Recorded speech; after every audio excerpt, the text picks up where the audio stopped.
enjoyed this, and we expect a similar front-running battle to what we've had in 2021. Let's hope.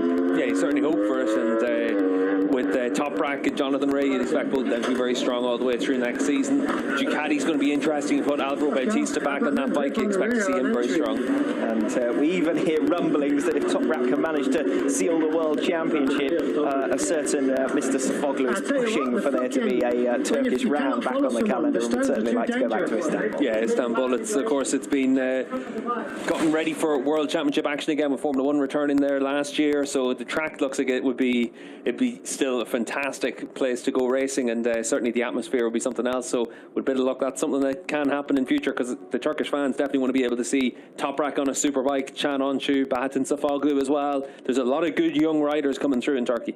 Alex Lowe's back on track this weekend. Now, he's had a few aborted attempts to return from injury. He has been struggling with injury niggles throughout this 2021 campaign. Had a pre-season crash all the way back in February that sort of knocked him early on, but mainly the big incident in Barcelona. That seems like a very least on this.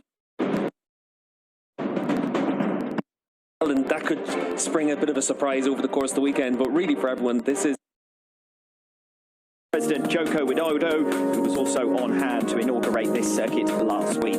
The Asia Talent Cup was the campaign, but Steve, today's sessions in themselves will also be fascinating. A totally new track for everyone, a blank slate, no data to call upon. Friday then becomes even more important than usual for riders and teams. Yeah, nobody knows what to expect over the course of this weekend. There could be some torrential rain has been in the area in recent weeks as well, and that could spring a bit of a surprise over the course of the weekend. But really for everyone, this is a step into the unknown. This is where you'll spend this. Looks like it's going to raise concerns whether you're looking at yeah, I think especially for factor over the course of this weekend.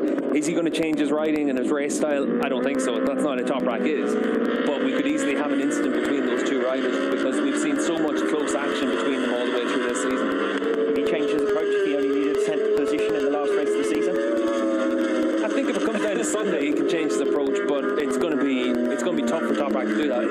He's very adamant. He wants to stick to his guns and win the championship the way that he's been riding all the way through this season, and I think it's going to be interesting to see how he approaches it, especially on Sunday. To be perfectly honest, if we do get into a situation of Top Rack Razgatlioglu racing for race victories throughout this weekend, we wouldn't be surprised, and it would certainly not be something that would go against the grain, as it were. He's never pulled his punches throughout his World SBK career, and certainly not this season. Yeah, and it's one of those situations where for Top Rack, he knows how he's managed to get into this position, and he knows that on his day he's pretty much unbeatable, and I think he wants to make sure that this weekend he lays down a marker and shows that that's exactly what he's going to expect all the way through. If anything, he's added an extra level to that since Assen in particular, a weekend where he was caught in the garage saying that's it, the championship's over.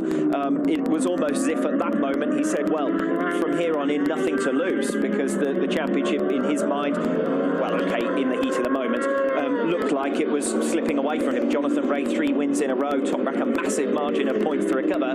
Twice he's managed to recover points and get back into the lead of this World Championship, and it's a lead that at the moment he doesn't look like surrendering. Yeah, I think it's one of those situations where Top Rack will look at the points that have gone amiss for him from a bit of bad luck. Jonathan Ray will look at the points that have gone away from him, and more often than not for Jonathan, it's been because of his own mistakes. He's had to ride on the limit, and we saw in places like Moss and Donington Park and Portimao, he got caught out by that, and those 30 points added up very quickly for him. And over the course of the year, the two riders have been very evenly matched, but you'd have to say on the balance of how the season's gone, Top Rack very much deserves to go into the championship decider with a pretty sizable advantage. Those two retirements in Portimao in particular, very, very costly, both from front-running positions, of course. Earlier in the season, we mentioned Donington Park, race 2, race 1 in Moss, all of those costly in terms of points. Ironically, this has been the one season where Jonathan Ray's typical strategy of just banking podiums